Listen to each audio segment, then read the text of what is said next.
This is St Andrews, South Brisbane.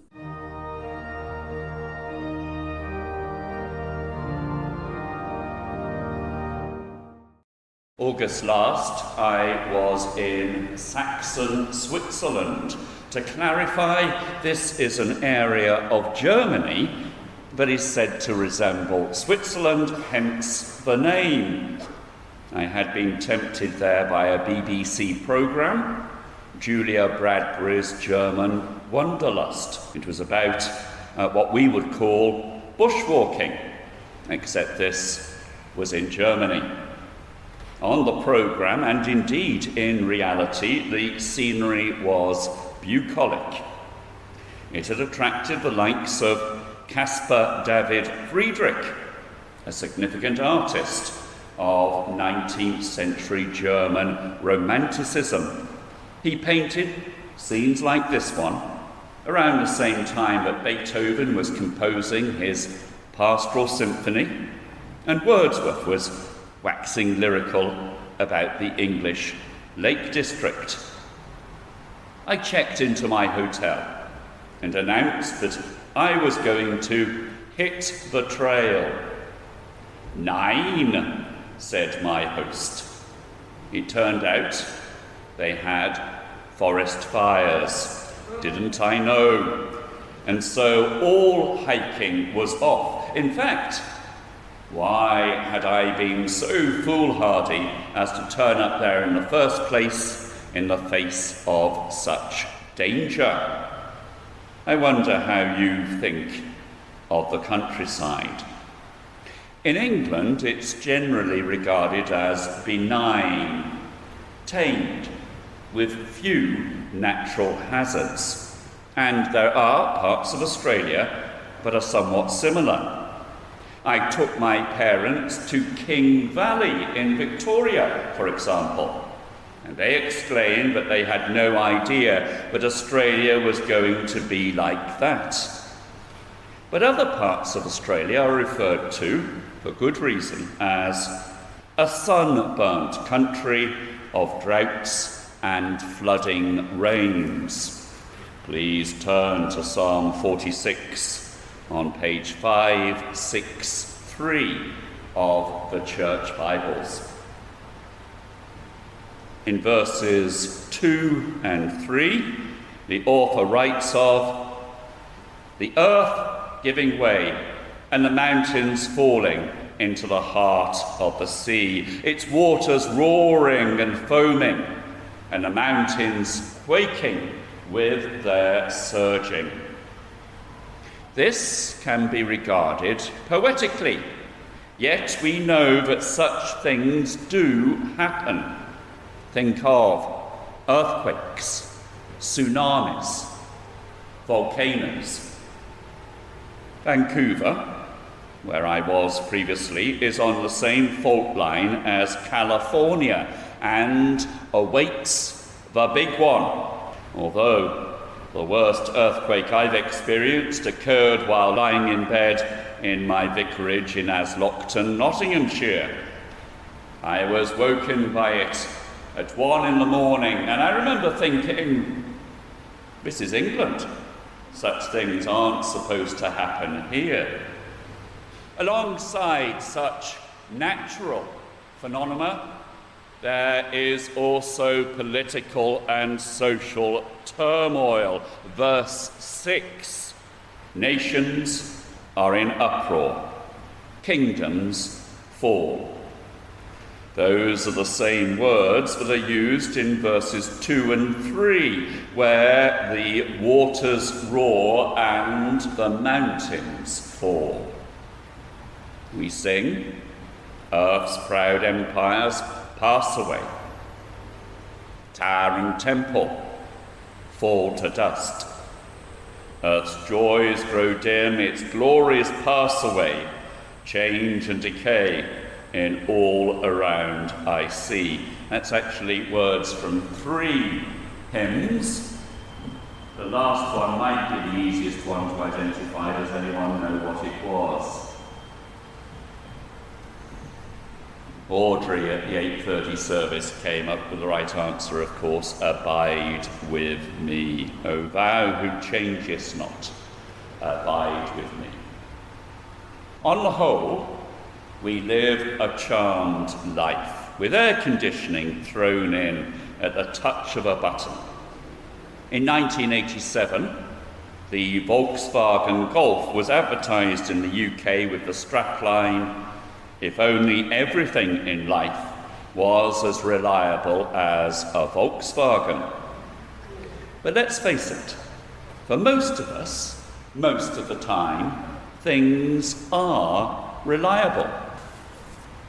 It wasn't always that way.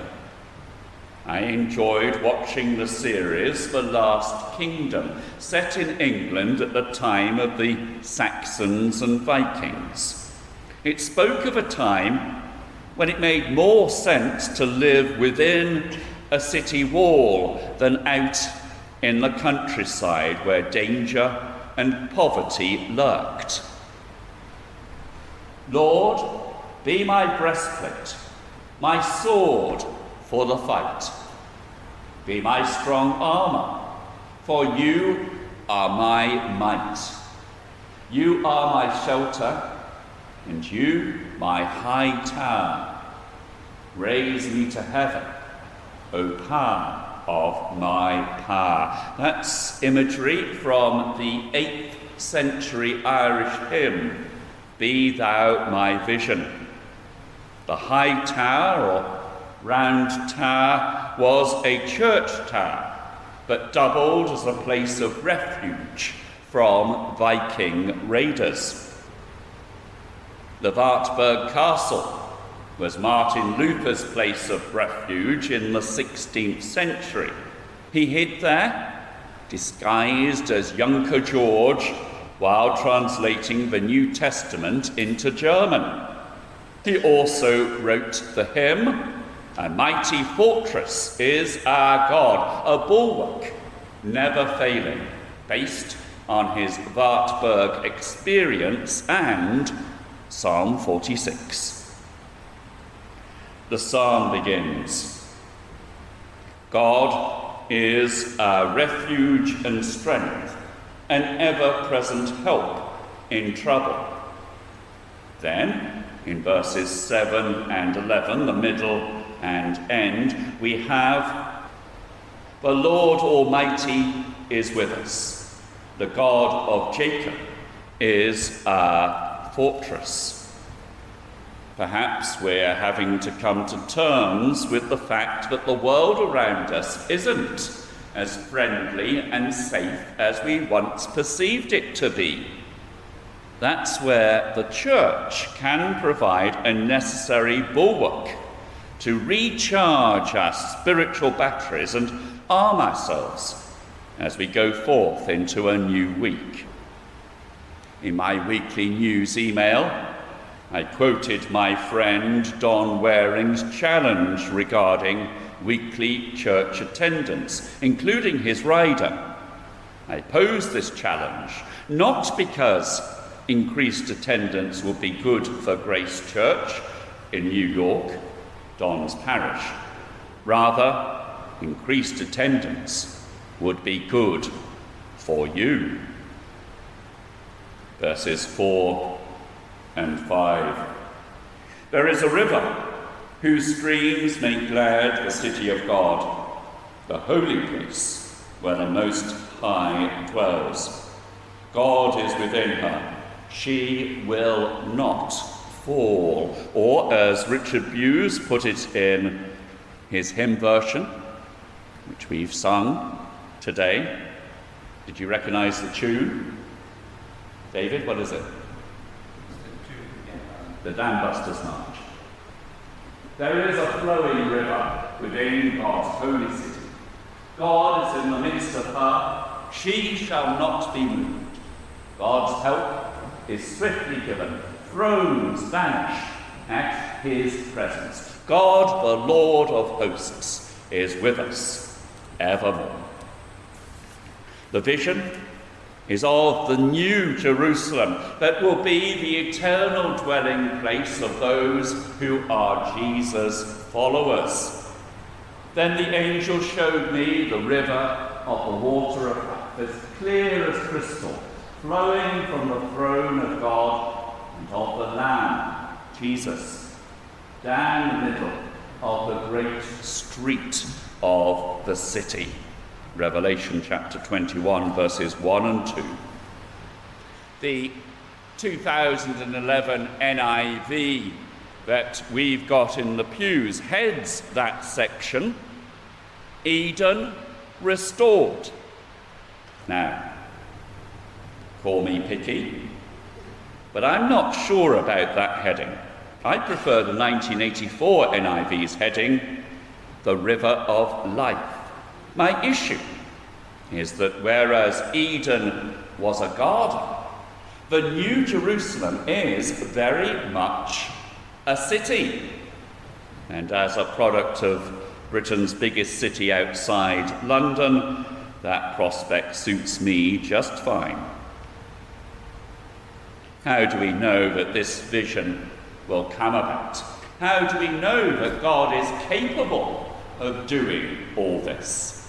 The answer is because he's done it before, repeatedly. Back at the beginning of creation, God created order out of chaos. Genesis chapter 1, verse 2. The earth was formless and void, and darkness was over the surface of the deep. God's act of creation instilled order into that void. In Exodus chapter 20, the reason for the Sabbath is given as, in 6 days the Lord made the heavens and the earth, the sea and all that is in them. But he rested on the seventh day. Therefore the Lord blessed the Sabbath day and made it holy. But in Deuteronomy 5, we're given another reason. Remember that you were slaves in Egypt, and that the Lord your God brought you out of there with a mighty hand and an outstretched arm. Therefore, the Lord your God has commanded you to observe the Sabbath day. I think this juxtaposition is a deliberate linking of the original creation and the creation of the Old Testament nation of Israel, formed by their passage through the waters of the Red Sea out of Egypt. This also was an act of God creating order out of chaos. And from Old Testament Israel, we get the concept of the new Israel, that is, the Christian church, of which we are a part. On the cross, the forces of chaos railed against Jesus, and for 3 days it looked as if they'd won. But then came Easter Day. Confronted with Jesus' resurrection, the forces of chaos were once again on the run. Through the cross, Jesus created a new people of those who accept the forgiveness and new life he offers through belief in him. God controls both history and nature, and in the light of what Jesus has done for us, the chaotic threat which history and nature may offer to human existence may be faced fearlessly. Indeed, nature and the nations are harnessed in service of the exaltation of God. Verse 10, I will be exalted among the nations. I will be exalted in the earth. Again, as we sang, come, see the works of our Maker. Learn of his deeds, all power. Wars will cease across the world when he shatters the spear. Be still and know your Creator. Uplift him in the nations. God, the Lord of hosts, is with us evermore. Amen.